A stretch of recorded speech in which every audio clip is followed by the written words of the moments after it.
The Path to Authenticity is brought to you by GIA Miami.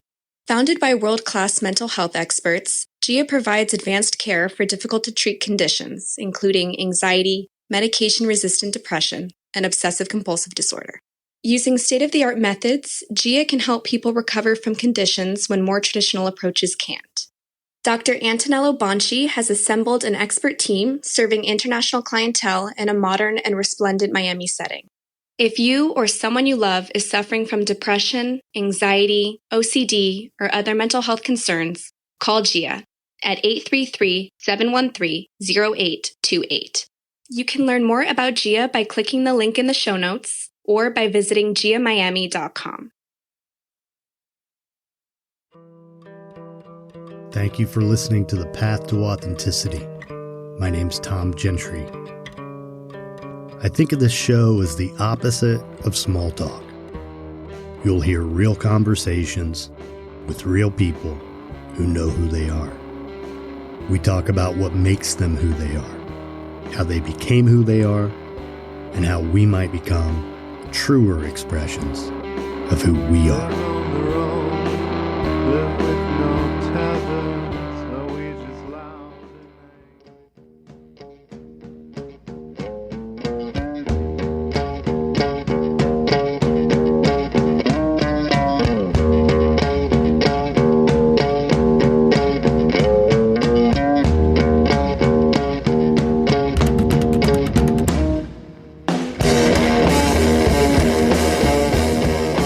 Your first time here, thanks for checking it out. If not, thanks for coming back.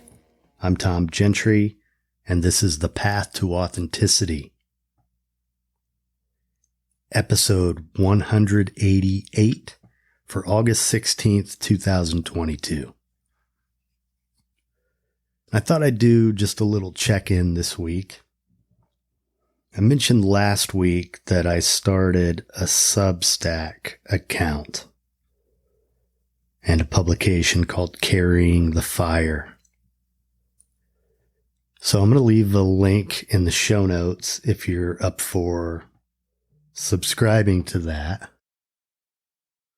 There will be content that's free to everyone, probably once a month. I'm also going to start publishing some excerpts from this book that I'm writing, which is about manhood, men in our relationships with our emotions, with ourselves, men in intimacy. And I just thought I'd comment on that a little bit, something that's been on my mind a lot lately. Also, I'm just getting ready to wrap up the last 2 episodes for season 1 of Men Who Talk with my friend Ed Tilton. And we're in the planning stages of season 2, starting to look at topics. And just a few that I've considered. One of them is, what do you do when you feel insecure?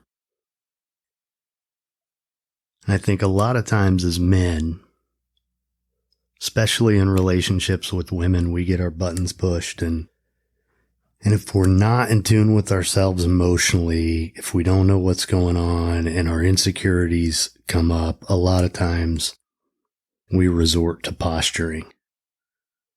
Puff out our chests, act intimidating,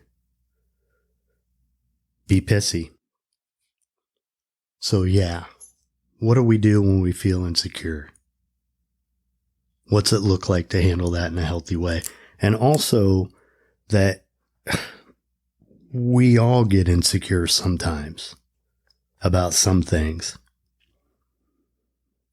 So given the fact that in general, we resist our emotions, we think we're not supposed to have emotions that make us feel vulnerable, especially, then we think something's wrong with us when we feel insecure. And then we react from a place of fear. So I think that'd be a good topic. Another one is, I mentioned, I feel like really all of this stuff, all the issues around manhood, intimacy, all of it boils down to our relationship with self. You know, if we're ignoring our emotions, we have a fractured relationship with self. We're ignoring that part of ourselves. So, what does it even mean to have a relationship with yourself? I think that would be a good topic. Then, the other one that's just been kind of on my mind lately, and I came to a conclusion over the last couple days about my value system and an important part of it. And that topic is, how do you treat women? As men, how do we treat women? And just in conversations, especially over the last few days, hearing other people's experiences in relationships and stuff like that, it's brought up a lot of anger and disappointment in other men. And I realized that those feelings come from a deep place in me. And if you've listened to this show, you know I have 5 sisters. I'm the youngest of 8. So they made significant impressions on me. I watched how they were treated by men and the unfairness of that at times. And it sort of shaped me in some ways, my outlook. And it sort of helped me establish ideas about who I wanted to be in relationship with women. Have a great mom. You know, I've been a guy, I've had lots of female bosses over the years. And, you know, I grew up in an atmosphere with some misogyny going on. And obviously it's in our culture. Misogyny, male privilege, patriarchal norms. So obviously I have it. You know, it's always been in the atmosphere that I grew up in, but you know, I always felt a sense of unfairness for women. And you know, I just realized over the years, I really love women. I love women. I love the energy they bring to the world. I love the nurturing, you know, the touch they bring to our homes and our lives. You know, I've never been the guy who made stereotypical comments about women. And it just, when I hear other guys do it, I just kind of, whatever, sort of roll my eyes, either covertly or overtly or whatever, but I don't get sucked into that kind of stuff. And I really love women. And so when women are mistreated, or I hear stories of how women have been mistreated by men. Like, for example, one of the first episodes I did of the podcast was with Sari Rudin. Look up at Sari Tales, SAREYTALES on Instagram. And as soon as I discovered her, you know, it was before I started the podcast. And when I came up with the idea of doing it, I knew I wanted to interview her because I felt like I needed to shine a light on this. And what she does as an artist is documents the mistreatment she experiences by men at the hands of men on dating apps. The most hateful, vile things that people say to her in the most casual ways. And I know, you know, being a single guy, I know that dating apps can really be a nightmare for women. And we're not even talking about the unsolicited dick pic things. just in how women are treated. Disrespect. And a lot of times that comes out when she expresses disinterest. A woman says, I'm not really interested, or doesn't respond to messages, or whatever it is. And then the hatred and the judgment. And, you know, there's some of these, some of the work of Sari, you just see where the hatred just builds and builds and builds. And, you know, it's just so discouraging. And I love that she's shining a light on the way men mistreat women. A lot of it also just sort of goes along with privilege. You know, guys feel like they deserve a response if they reach out to a woman, even if she's not engaged with them. And, you know, it's kind of the same thing with the date thing. If he asks her out, she says no, and well, who the hell are you to say no to me? And, you know, all that BS. But what I realized about all this is, for me, if you're a man who mistreats women, I don't have a whole lot of use for you. I just don't. And I think if you want a measure of whether it's a good man or not, watch how he treats women. Watch how he talks about his mother and his sisters and his female friends, you know, past relationships. Listen, read between the lines, pay attention. To me, you can't be a good man if you mistreat women. And we all make mistakes. And I'm not perfect. I mean, I had to learn a lot in my early adulthood about how to treat people. But, you know, I've always been kind to people and always treated women with love, even if it was a love interest and it wasn't reciprocated. You know, I might have had a hard time letting go. I might have been hurt, but I never took it out on them.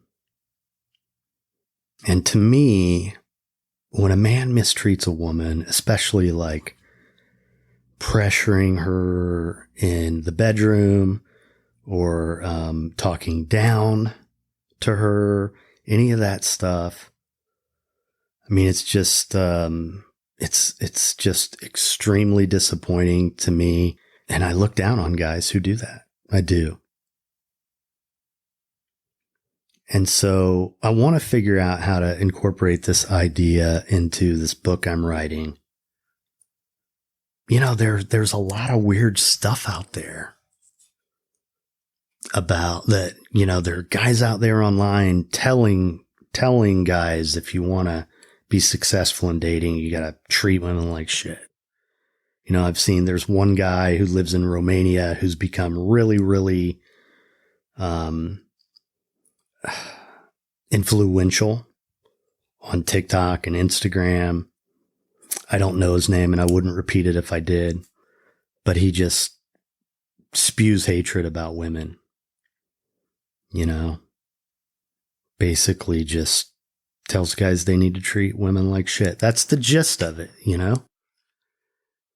And that, and his thing is basically, as long as you do that, you're going to be okay. But this whole patriarchy thing, male privilege thing, in order for us as a society to move past that, I mean, the first thing we need to do as men is be more accepting of women, be more supportive of women, be more loving to women, hold ourselves accountable for our own feelings and not project our insecurities onto women. Be aware of how we're talking to women, of how we treat women. And if we see other guys mistreating women, call them out.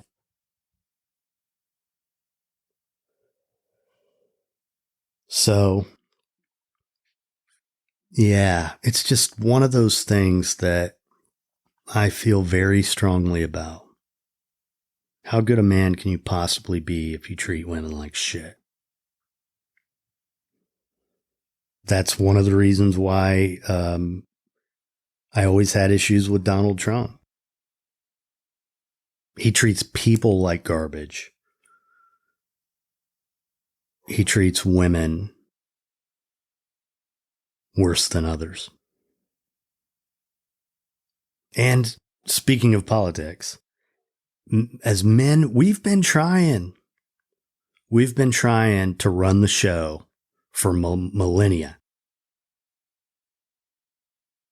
Maybe it's time to let women take the reins. Maybe love needs to reign. Maybe nurturing spirit needs to reign. And for women to have power doesn't mean men are weak. And I think a lot of times, unfortunately, with men and women in relationships, that's how guys get it twisted. They don't want the women in their lives to take a powerful posture with them, to own their power, because then what does that say about them? That's how they look at it. If she's strong, I must be weak, which is ridiculous.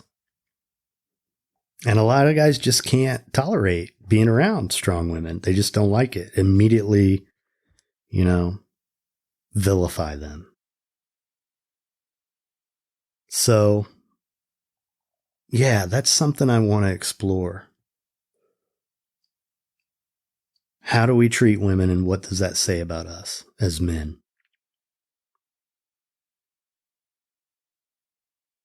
So, check out my Substack.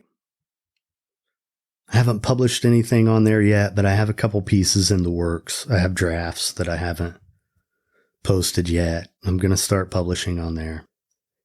And if you have ideas, what you'd like to hear about as it pertains to manhood or anything else really for the path to authenticity. But right now I'm particularly focused on men's issues. I have been for a long time. But when I started this podcast, I didn't want to be pigeonholed into a podcast about men and manhood. I wanted it to be a bigger conversation. But nonetheless, I am honing in on it more and more as time goes on. And the timing is good because I'm really getting clear on my ideas, on my beliefs, and what I want to teach. So if you have anything you want to hear about pertaining to manhood in season 2 of Men Who Talk, let me know. Reach out to the show. If you know anybody who would be a good guest, let me know. I'd love to hear who it is and get any input from you. So, got a lot of good stuff going on in my life. I really, really do.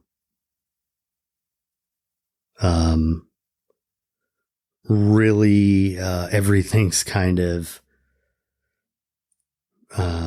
emotionally intense right now in my world. In a good way. Very intense. But I'm looking forward to talking more about that because I've known this was going to be a good year. And it really is shaping up to be a great year. I'm happy, and each day I'm happier. I'm glad I moved back home. And I'm just excited about sharing news about my life, my personal life, the podcast, the book. I got lots of good stuff coming up. So I appreciate you guys. So grateful for this podcast and this community. And I appreciate you taking the time to listen to this. So I hope you have a great week. And I hope you keep coming back. Be nice. That's our story. I hope you enjoyed the punk rock opera.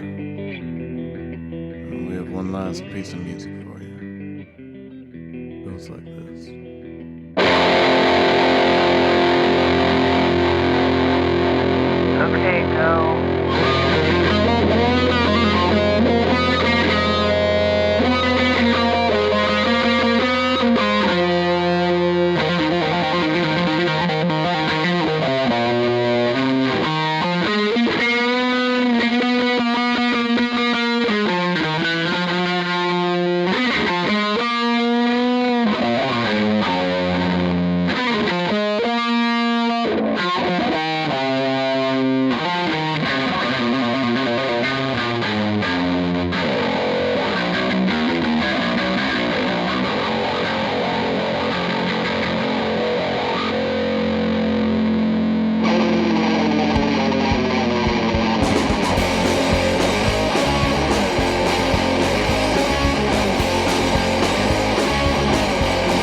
You cannot make us. We are the Jedi Man.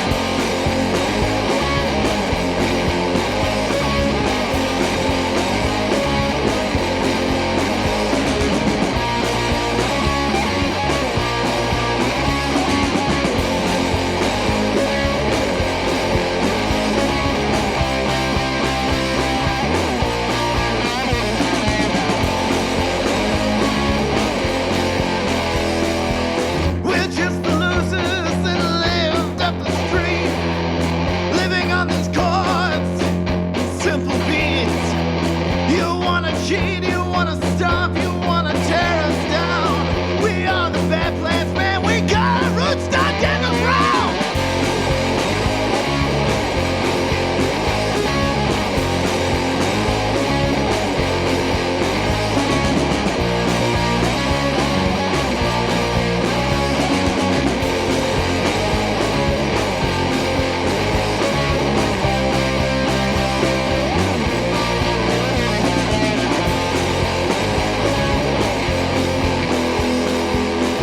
Musical generation, self-made bands.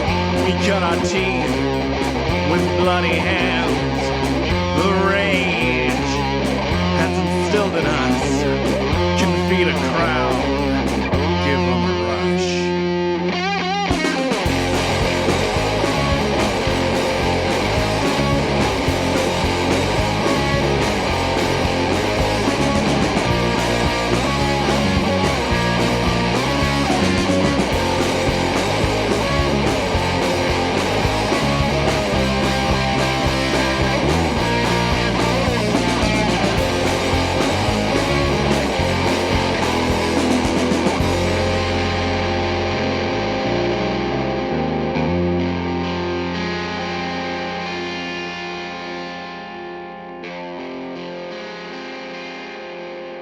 Thank you.